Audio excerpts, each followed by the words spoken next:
The morning after Cleveland's London disaster, the organization's walls echoed with silence and tension. What began as whispers in the media had transformed into a full-blown internal crisis. Ownership wasn't just embarrassed, they were livid.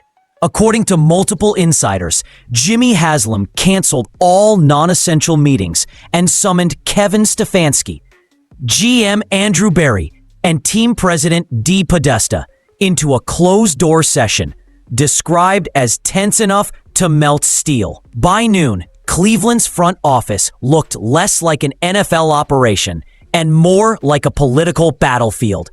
Executives traded blame. One faction insisted Stefanski had lost control of the locker room. Another argued benching Gabriel mid-season would destroy trade leverage and fracture the team further. But amid all the chaos, one truth dominated every conversation. Shedeur Sanders was no longer just a backup quarterback. He was a symbol. By Tuesday morning, headlines screamed what fans already knew: Cleveland Browns at breaking point. The London humiliation wasn't just a loss. It was an exposure of pride, politics, and paralysis. And for the first time in years, it wasn't opposing teams that threatened to destroy the Browns. It was themselves. Wednesday morning at the Browns facility felt different. Reporters swarmed the entrance. Drones hovered overhead. National outlets camped outside the gates like it was a political scandal, not a football team. Inside, Kevin Stefanski arrived early, stoic but pale, aware that one wrong word could end his tenure. Players trickled in quietly, eyes down, conversations hushed. It wasn't just another practice. It was a team on edge, one spark away from implosion.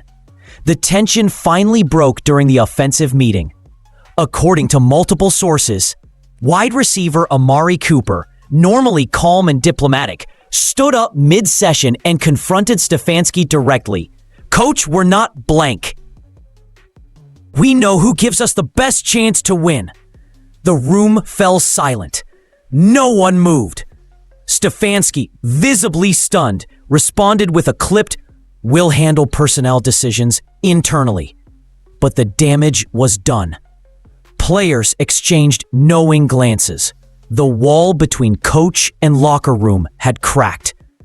Meanwhile, ownership's patience had evaporated. Haslam's private jet reportedly landed in Cleveland late Tuesday night. And by dawn, team president Dee Podesta had already drafted contingency plans. One version kept Stefanski through the Jacksonville game, conditional on victory. The other named special teams coordinator Bubba Ventrone interim head coach if the Browns lost. Win or walk, an executive texted a confidant. Local radio lit up with fury. Callers demanded Sanders start immediately. Former Browns legends weighed in publicly. Bernie Kosar said, "WKNR, you can't build a winning culture by burying talent. This is deja vu of every Cleveland collapse I've ever seen." Behind closed doors, Shedeur Sanders stayed silent. Teammates said he spent hours in the film room, headphones on, ignoring the chaos. When reporters asked him about London, he simply said, "My job's to be ready when my numbers call." The maturity, the restraint, it only strengthened the fans' perception that he was the real leader Cleveland needed. Sunday arrived with gray skies hanging low over Cleveland, a fitting reflection of the tension brewing inside First Energy Stadium. The air was thick, heavy with expectation.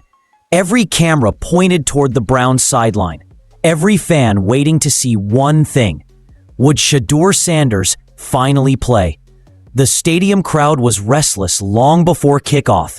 Banners reading "Free Shedeur" and "Play the Future Now" draped over the railings. Even the television broadcast opened with the question, how long can Kevin Stefanski ignore the storm? When the offense took the field and Dillon Gabriel jogged out, the boos started immediately, low at first, then swelling into a roar. From the first series, It was clear the team hadn't recovered from London. Gabriel looked rattled. His throws sailed high. His reads were late. On the second drive, he missed a wide-open David Njoku in the end zone. Cameras caught Sanders on the sideline, helmet on, pacing, jaw clenched. The chants began almost instantly. "We want Shedeur! We want Shedeur!" In the owner's box, Jimmy Haslam sat expressionless, arms crossed, surrounded by executives, pretending not to notice his growing frustration. At halftime, the Browns trailed 13-3. The offense had produced just 92 yards. Fans booed the team into the tunnel.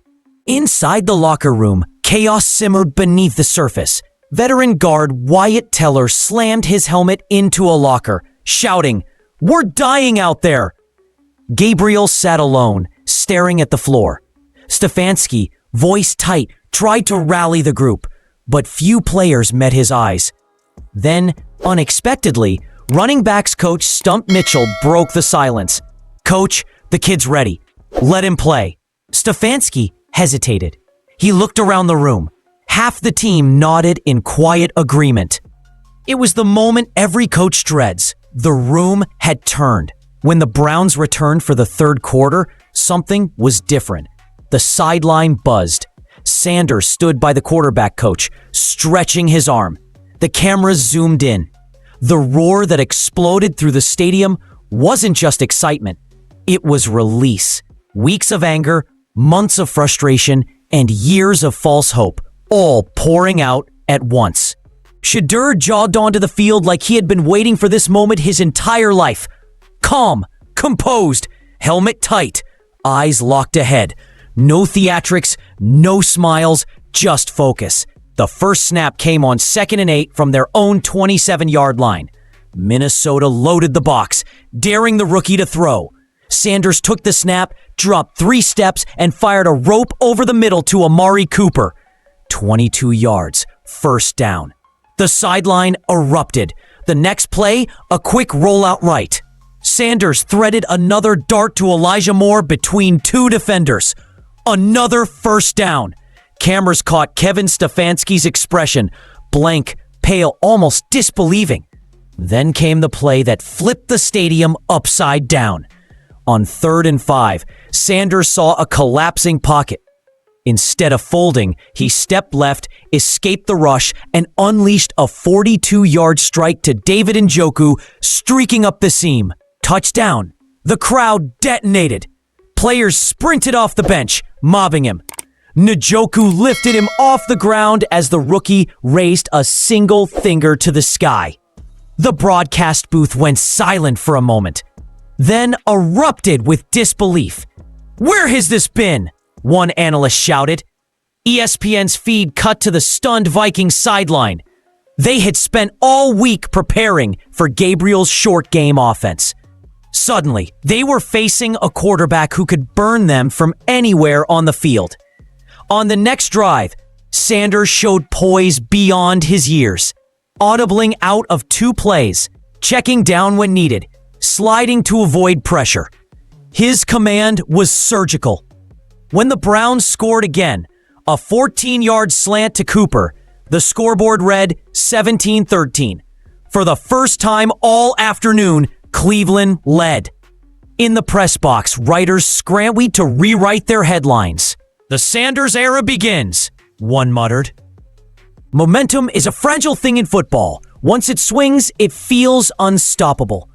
And in that fourth quarter at Tottenham, it was swinging hard toward Cleveland. The crowd, mostly neutral at kickoff, now sounded like a home audience. "Shedeur! Shedeur!" echoed through the stands like a chant of prophecy. Even British fans, unfamiliar with American football politics, could sense the gravity of what they were watching. A young quarterback seizing his destiny in real time. The Browns' sideline had transformed. Players who'd been slumped over minutes earlier were now on their feet, helmets on, adrenaline coursing. Offensive linemen pounded each other's pads, and even defensive players huddled close to the rookie between drives. Sanders wasn't talking much. He didn't need to. His confidence radiated louder than any speech could. Minnesota, stunned by the shift, started tightening up. Their defensive coordinator blitzed heavy, hoping to rattle the rookie. But Sanders didn't blink. On 3rd and 7, he stood tall, took a hit square to the chest, and delivered a perfect sideline fade to Cooper for another first down. The replay showed Sanders grimacing as he got up, smacking his chest twice, as if to say, "I'm still here." Then came the drive that broke the dam. With under 6 minutes left, down 21-17, Sanders orchestrated a 75-yard march that looked like something out of a movie. Precision short passes, a 16-yard keeper where he juked a linebacker out of his shoes, a laser across the middle to Njoku on 3rd and long. Every throw built anticipation. Every yard pulled Cleveland closer to redemption.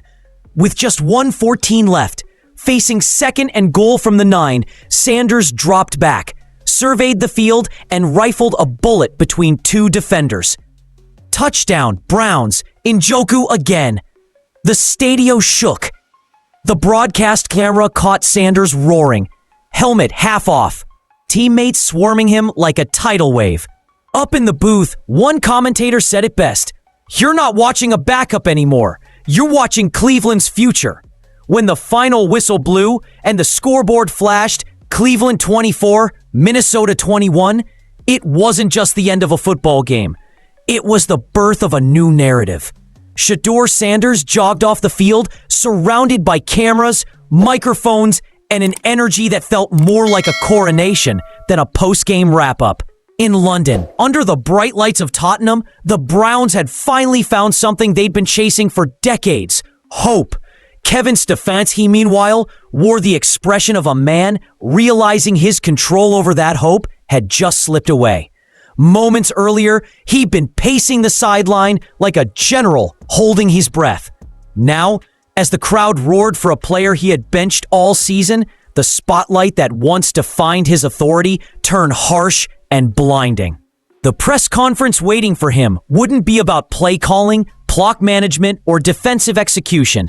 It would be about why it took him this long. In the locker room, the celebration was electric but complicated. Veterans clapped Sanders on the back, linemen doused him in water bottles, and defensive players chanted his name. But behind the euphoria, a quiet tension hummed. Everyone knew what came next: the questions, the politics, the battle for the starting job. "I just did what I've been preparing to do," Sanders told reporters calmly. "I stayed ready. It wasn't arrogance. It was composure." That single quote dominated headlines within hours. ESPN plastered it across screens. "I stayed ready." Sports radio hosts debated whether it was confidence or quiet defiance. Social media exploded. Browns fans demanded Stefanski start in permanently, while analysts dissected every second of the broadcast replay.